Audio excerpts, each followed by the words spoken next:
What's good, YouTube? It's your boy Trevi Trev, and I'm back with another video. And I'm feeling good. I'm feeling great this morning. But I wanted to talk about something relatively serious because I keep seeing this a lot in the media. I keep seeing this a lot in society, where we as a society, we're starting to forget the moral fabric of innocent until proven guilty.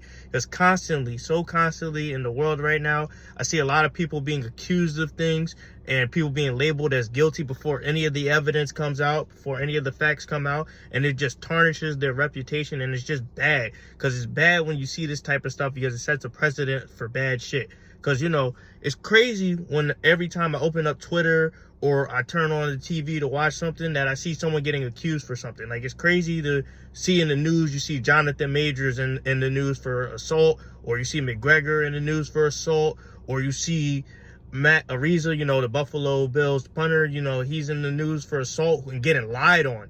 And, you just see these kind of things in the media, and it's disheartening, because, we should always wait for the truth, and we should always wait for all the evidence. Because even if you think about it like this: the Meg Thee Stallion case, we all thought Tory was innocent, but it came out that the man, he actually did shoot her, and the evidence showed that, and the court case and the phone call showed that.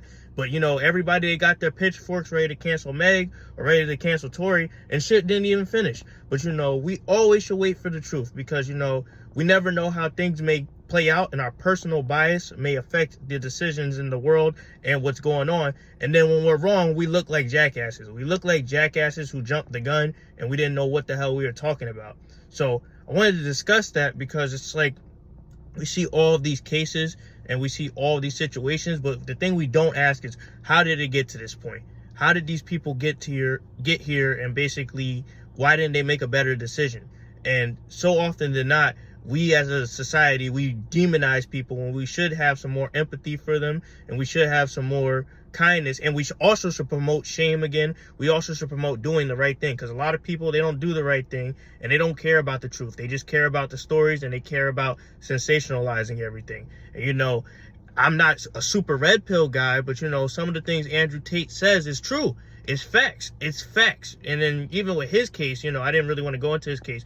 Even with his case, they had no evidence on bro, and they're just kind of putting him through the ringer just because. And I think even with that case, which I have my eyes on, we should keep an eye out for the truth on that, because, we always got to wait for the truth, because the truth will set you free. And there's nothing like the truth. Like, you can't beat the truth in anything in life, because facts is facts.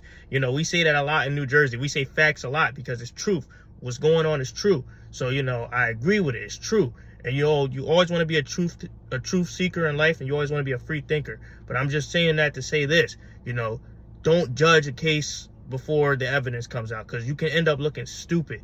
And that's why I really appreciate some channels like DJ Academics or 1090 Jake, who always look at the story in a non-biased way, and they try to contribute to everybody being informed correctly. I like listening to them more than these other outlets, because they just lie and go for clicks. But what's real will always remain. And I always appreciate authenticity, especially in today's society, because we look stupid sometimes when we blame the wrong person and ruin their lives or their opportunities. Because even with the Matt Ariza situation or the Sean Oakman situation, if you follow sports, these dudes, they got their lives and their careers ruined because of accusations that they didn't even commit. And it's sad to see that, because they had a bright future, and it's ruined because of one person's ego and jealousy. And me, from experience, I know the feeling, because when I used to go to college and party and stuff, I would see women accuse dudes of things they didn't do just because they couldn't get into a party or some simple shit like that.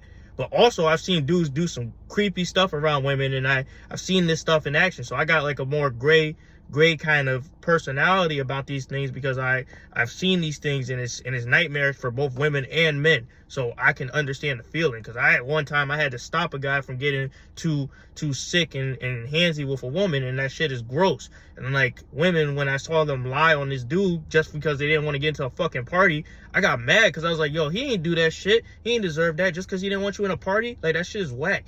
But we should always wait for the truth, and we should stop judging people before the evidence comes out, before the facts comes out. But anyway, that's my video for today. Thank you guys for tuning in, and be truth seekers. Thank you.